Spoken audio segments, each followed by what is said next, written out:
Ang isa sa posibleng tignan ng San Miguel Beer na makuha dito sa darating na draft bukod dito kay Stephen Holt ay itong si Christian David. Si David ay isang 6'6 power forward na naglaro sa NCAA Division 1. Kung ibig sabihin, kung ikaw ay nakapaglaro doon at kinuha ka, ibig sabihin may ibubuga ka talaga bilang isang player. At marami nga mga insiders na nagsabi na ito si David ang isang makukonsidera ng mga dark horse dito sa darating na PBA draft. At baka biglang tumaas ang value nito.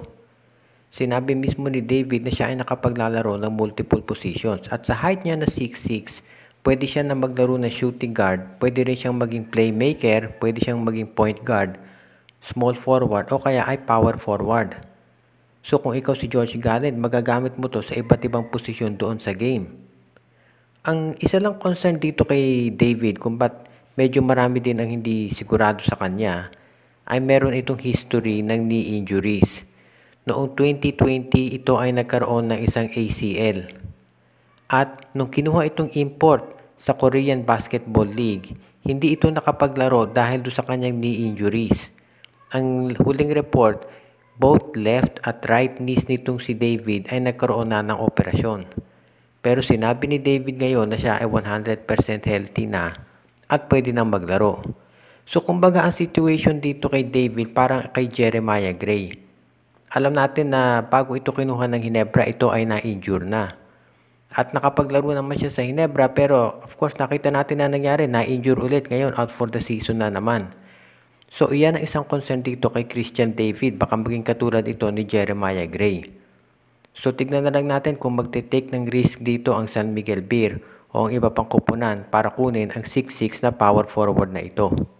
Kung inyong maaalala, ito si Jamie Malonzo ay hindi nakapaglaro doon sa huling game ng FIBA World Cup ng Gilas. Dahil ayon kay Coach Chot Reyes, nagkaroon daw ito ng injury. Hindi rin ito sinama ni Coach Tim Cone dito sa Asian Games at kahit wala siyang binigay na dahilan, ang espekulasyon ay dahil ito doon sa nasustain niyang injury mula doon sa FIBA World Cup. Pero mukhang good news naman sa Barangay Ginebra at hindi naman ito masyadong seryoso. Kumbaga inaasahan pa rin nila na ito si Jamie Malonzo ay magiging ready pagdating nitong Commissioner's Cup para sa Barangay Ginebra. Siyempre hindi po pwedeng mawala si Malonzo dahil itong si Jeremiah Gray ay wala na dito sa Barangay Ginebra for the season dahil doon sa kanyang ACL, PCL, MCL injury. At kinakailangan abangan natin ngayon kung anong gagawin dito kay Malonzo. Siguro kung pipilitin talaga pwede siya maglaro sa Asian Games pero syempre gusto ring manigurado ni Coach Tim Cone at ayaw na niyang puwersahin dahil nga baka ma-injure pa ito. And of course, alam naman natin na meron din namang ibang players na pwedeng mag-fill up dun sa position ni Jamie Malonzo dito sa Asian Games. Sinusubukan nga nilang kunin ito si Jason Perkins at itong si Mowala Tautua na pwede rin maglaro sa power forward. Sa ngayon, ito si Malonzo nagpapahinga yan at sinisigurado na magiging full yung kanyang recovery para dito sa Barangay Ginebra. Of course, ang pwede pa nating masabi dito, ito si Malonzo nagre-ready na rin para ma-hone yung craft niya dahil syempre dito sa darating na conference, asahan natin na hindi lang siya magiging scorer at magiging defender. Kung hindi madadagdagan yung load nito si Malonzo dahil nga ito si Jeremiah Gray ay wala. Kung makuha man nila ito si Maverick Misi, iba naman position ang nilalaroan nito. Ang ipifill upan niya yung spot na nawala kay L.A. Tenorio. So asahan natin na heavy minutes ang mangyayari dito kay Jamie Malonzo sa Commissioner's Cup. Sinabi nitong si Coach Yeng Giao na ang tinitignan daw nila dito sa darating na draft ay kumuha ng mga big men. So, ibig sabihin yan, hindi na ito nakagugulat dahil alam naman natin ang rain or shine, medyo kulang sila sa mga malalaking players kung ikukumpara dito sa mga powerhouse teams katulad ng San Miguel, Ginebra at ng TNT. So, sino kaya pwede nilang kunin? Well, assuming na si Stephen Holt ang number 1 at si Sandy Winston ang number 2, baka ang kunin nila ito si Xavier Lucero, pero more of a wingman ito eh. O di kaya naman baka si Keith Datu or itong si Brandon Bates or yung iba pang mga matatangkad na players na nag-apply dito sa draft. Kasi tandaan natin, marami nga nag-apply dito sa draft, mahigit 128, pero malamang ma-trim down yan pagkatapos ng PBA draft combine Dahil syempre, doon na magkakaroon ng assessment yung mga teams kung sino ba talaga ang eligible. So, tignan na lang natin kung sino doon sa mga big men ang kukunin ni Coach Yeng Yao. Maraming options dyan, pero tandaan natin, ito si Coach Yeng, ang hinahanap niyang big man, hindi naman usually yung pumoposte. Ang tinitignan niya talaga yung merong outside shooting. Nakita na natin yung prototype big man nitong si Coach Yeng. Itong si Bo Belga, si J.R. Quinahan, si Jewel Ponferrada, itong si Norbert Torres, doon naglalaro pa sa kanila. Ang gusto niya talaga doon sa big man niya ay merong tira sa labas.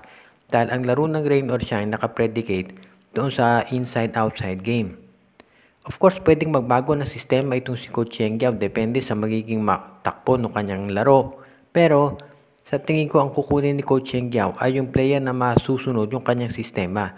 Not necessarily yung superstar. Alam naman natin si Coach Yeng. Ang gusto niya doon sa mga players niya ay yung hinuhubog niya. Kaya tignan na lang natin kung sino doon sa mga big men sa draft ang mapupunta sa rain or shine sa number 3 at number 4. Interesado nga ba itong Magnolia Chicken Templados na makuha? Itong si Tyrus Hill. Of course, ito si Tyrus Hill ngayon. Alam natin, subject siya ng mga trade rumors at ang balita. Sila daw ni Troy Rosario ay mapupunta dito sa NLEX Road Warriors. At kasama dun sa 3-team trade kung saan magdadala kay Brandon Rosser dito sa TNT Tropang Giga. Pero mukhang may posibilidad kaya na ito si Tyrus Hill ay instead mapunta dito sa Magnolia Chicken Templados.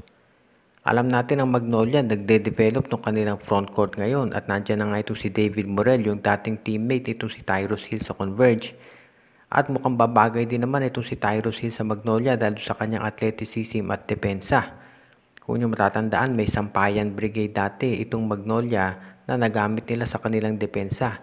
At kung makukuha nila si Tyrus Hill, magkakaroon si Coach Chito Victorero ng isa pang madedepentahan na isang athletic player sa depensa at rebounding.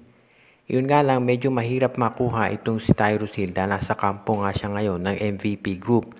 Sabihin man natin na hindi top scorer ito si Tyrus Hill, pero malaki ang potential nito bilang isang defensive player at yan ang dahilan kung ba't hindi siya basta-basta na lang pakakawala ng MVP group. Alam natin yan.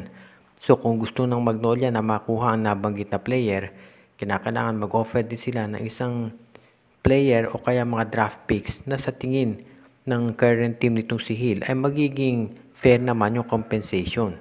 Of course, maraming posibilidad dyan at pwede rin naman ang Magnolia hindi na gumawa ng deal. Pero asahan natin na kung if ever maging available nga sa trade dito si Tyrus Hill, hindi magdadalawang isip ang Magnolia na subukang kunin ito dahil malaki ang potential nito na makatulong sa kanilang lineup. Lalo na ngayon at gusto lalo ng Magnolia na magpalakas para sa darating na Commissioner's Cup. Happy birthday kay John Ernesto Fabian at shout out kay Ariel, Luvel, Kimi Ruth at Angelica Arludazo. Shout out din kay Jonathan Iloso, Admond de Guzman, Joshua Giray, Espejo at Rosales family, RG Bueno at Dalina family, Toto Mamon, Rosemary Ginelo, Margo at Gabriel Ugteyang, Myron Almosa at Balyete family, Chokoy San Pedro, John Mark Cantos, Kagawad Katsakino Dukusin, Edwin Carmona Jr., Donel Santiago, Joseph Pineda, pinabati din natin si Reden Elena, Laila at Bonbon Lansang, si Jason Mendoza, Dexter Domer, Brian Andres, Enju Ireneo Salangsang family, Dexter Domer, Edwin Carmona Jr., Dionisio Mercado, OG Len Gio at Gia Santillana at Tagle family, Ronald Berbosidad, Anthony Alon, Jonel Alagon at Cirino Valles family, Jordan at John Redim Malanta at Sid Maria, JJ Sibum at si Rico Olarte.